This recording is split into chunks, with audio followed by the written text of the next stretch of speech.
Good evening, everyone. My name is Vinnie Juan Sablan. I'm a 17-year-old upcoming high school senior. I serve as the speaker of the 20th CNMI Youth Congress and also the student representative on the 19th CNMI State Board of Education. But today, I don't speak to you as a youth leader. I speak to you as an individual who grew up on the islands. Not just a Pacific Islander from the Marianas, but as one of the many voices across the Pacific Ocean deeply connected to this land and the sea that we can call home. Before I continue, I do want to sincerely thank BECQ for giving me this opportunity to speak today. Because when we talk about sustainability, climate resilience, and protecting our islands, we must talk with the youth and not just about the youth. Earlier this year in April, I had the privilege of attending the Conference on Island Sustainability in Guam, alongside about 14 other youth delegates from the CNMI. We engaged in meaningful conversations about food security, climate adaptation, waste reduction, and cultural preservation. But beyond the workshops and the panels, what I really took away was this. The 15 youth delegates from the CNMI knew what was at stake. And we knew that we were ready to act.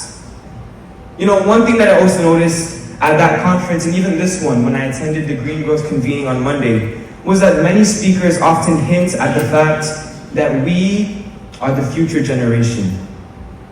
We are the leaders of tomorrow, and that we must do things to ensure the youth have a future that they deserve. And while that's so powerful, like I have many times before, I'm going to challenge that. Because we are the generation to come, we're the generation here and the generation now.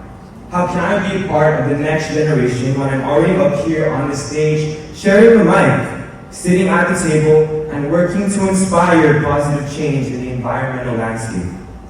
Something that I feel like we often overlook is that we focus on the future that my generation deserves, when the reality is that we deserve a present that is just as sustainable.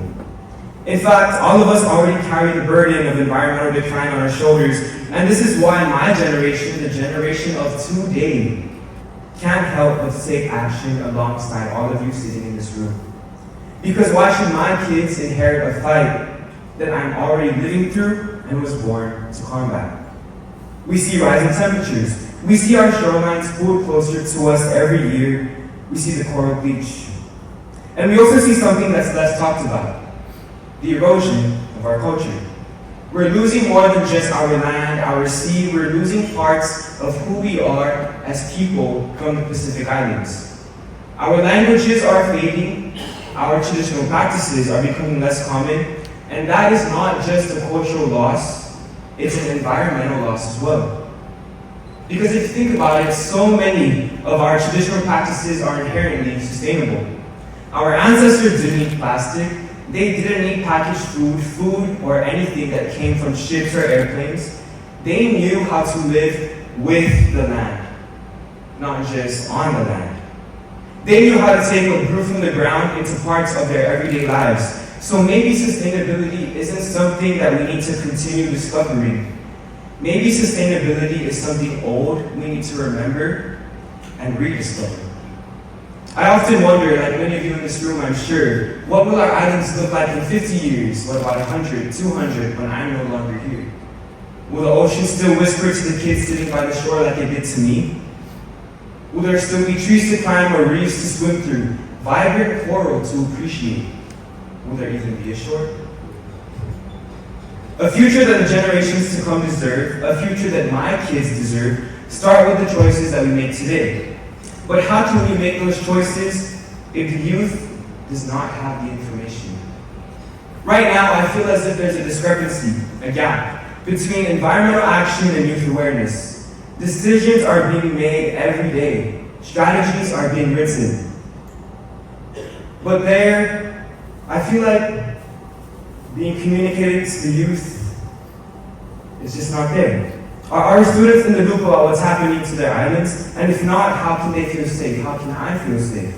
How can they feel empowered? Because if we want to talk about how people my age should take action, one imperative question we need to ask is, does our youth even know what they need to take action on? As someone who is surrounded by many my age who are just as strong-minded in regards to things like this as I am, I have come to realize that we don't speak up because it's trendy. We speak because it's necessary. Because the tides are rising, and with them, so should we. We're not asking for a spotlight, we're asking for a seat besides you. In the place where decisions are being made, where strategies are drawn, and our futures are forged. We're not the inspiration at the end of a slideshow, we're not the hopeful smile on a poster. And while it's true that we are students, teenagers, kids, you need to realize that we are also farmers, divers, paddlers, artists, and leaders. We're not waiting to grow into this fight because we, like I said, we're already born into it. Because what we carry isn't just potential, it's influence and power. A kind of power that is rooted in knowing our home, our ancestors, and our responsibility to both. We are ready not in 5 years, not in 10 years, not when we're adults, but now. What we ask is simple. Let us be a part of the solution. Not as an afterthought, not as a symbol, but as a force. Because every generation has a role in shaping the future, and ours has already begun. And me being on this stage today is a reflection of the work our community, my community, has put into our youth. And I think that this is why transparency really matters. Not just so that we can feel informed, but so we can feel connected, inspired, and ready to act. I mean, just imagine if every high school student, middle school student, or elementary school student in the CNMI, in the Pacific Islands, took perhaps an agricultural class. Not just to learn how to grow food, but to understand why it matters. Our islands import about 90% of our foods, and that, I don't think that is sustainable. I know it's not sustainable.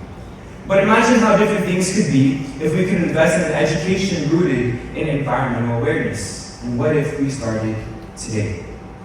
We're not asking to lead tomorrow because we're already leading today. We just want to be heard, we want to be included, and we want to be taken seriously. Not just as students, or your interns, or your volunteers, but as partners. And I'll end where I began. The kid on the shore, me, waiting for the ocean to speak. It did speak to me. It's been speaking this whole time, through storms, through tides, through the silence of the beach reefs and the sounds of the crashing waves. It's been shouting at me, it's been shouting at us for decades. I understand that we've heard it, we're listening, and we're acting.